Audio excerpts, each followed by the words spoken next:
I have here with me in studio Ameer Ibrahim, a climate investor. Thank you very much, Ameer, for joining us. So let's begin with the hottest topic right now, and that is the expansion of BRICS. We know at least 40 countries have expressed interest to join. Do you think the current member countries will reach a consensus during this summit on that? Well, thank you very much for having me here this evening at the Santon Convention Centre in what has been a very eventful day.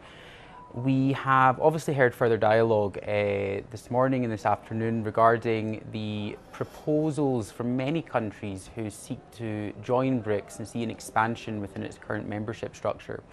I think one of the key observations around the discussions that have taken place thus far that is relevant around this does relate to the fact that there does not seem to be consensus over what an application process to join BRICS may or may not look like. The member countries certainly have, from their leadership, issued statements highlighting that this is something being seriously discussed. But regarding what the outcomes will be, that is something that we will wait to see.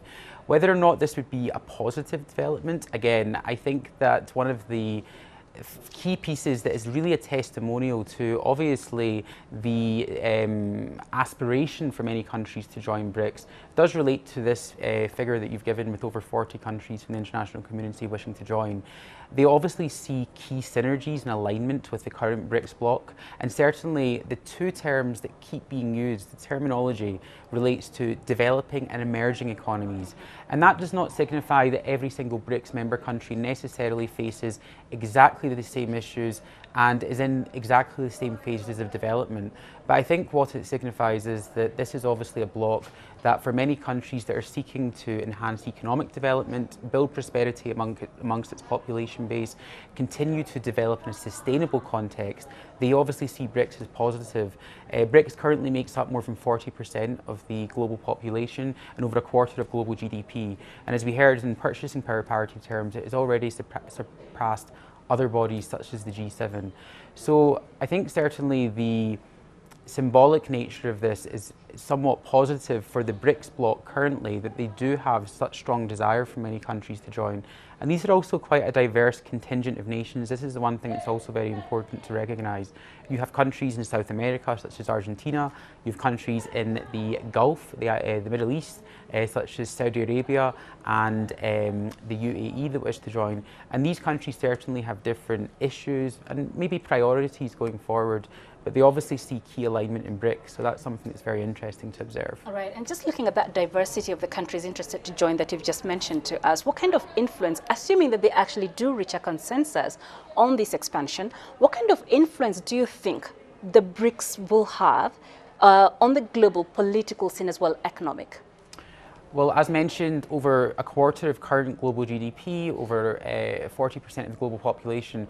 So the significance of BRICS as I suppose, a bloc of countries currently is very significant to the global economy. I think that in President Ramaphosa's speech yesterday to the business community, it was highlighted that BRICS is not seeking to necessarily replace other multilateral forums or organisations such as the G7, for example.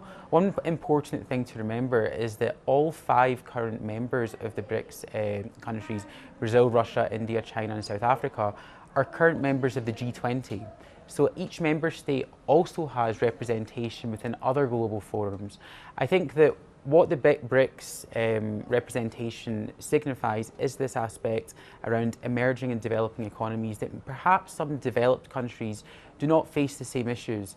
And that's maybe where the mutual cooperation is something where, at least for current and aspiring members, they see benefit from joining this body. But certainly it's very significant for the global community. I think indeed many other countries that are non-members of BRICS seek to engage with BRICS as a group and indeed individual member states as well. So this is not something that is immaterial at this time. Right, and I think also the other thing we've heard during this summit especially is the issue of the new development bank, or BRICS Bank as they're calling it, and the currency itself, you know, having a common currency, also trading and lending in local currencies. We've also had Cyril Ramaphosa, South African president, who is the host this year, saying that there is a need for a reform in the global financial system. And so my question is, do you think the BRICS Bank, the new development bank, can be an alternative to the Western financial systems?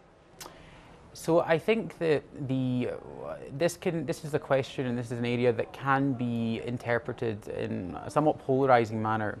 One thing to recognise is that the BRICS Bank, or New Development Bank, currently is headquartered in Shanghai, China. China also, in recent years, was a initial development member state of the Asian Infrastructure Investment Bank, which is headquartered in Beijing. But China also is very heavily engaged with other multilateral development banks, including the World Bank and other institutions. So indeed, again, it's a similar sentiment related to the fact that BRICS member states have membership within various global forums. Whether or not this is seeking to replace the Western, I suppose, existing model of development finance is, again, something that some commentators may interpret. But I think that certainly what you can see is that there's definitely space within developing countries, and certainly for multilateral development banks, to obviously focus perhaps on different areas in key strategic regions. So indeed, what one MDB may be able to focus on may not be the focus area of another. There are also obviously there are organizational constraints that exist within every MDB globally. In relation to the currency, I believe that the sentiment that has been expressed so far has highlighted that trade being conducted using local currencies is something that is recognised to be of benefit to many countries, perhaps due to fluctuating exchange rates or having limited reserves of US dollars, for example. But I think that the reference to whether or not a BRICS currency may be formed, there's not been substantial elaboration around that, disseminated at least from BRICS leadership currently in relation to the heads of state. But this is something that certainly many observers have recognised as a potential area of future development. Now, whether or not this would develop, again, is questionable. You can already see that in relation to oil, as a global proxy for US dollar trade, countries are already dealing, including China, with other currencies. So this is not unprecedented completely in relation to trade and trade finance, perhaps using local currencies.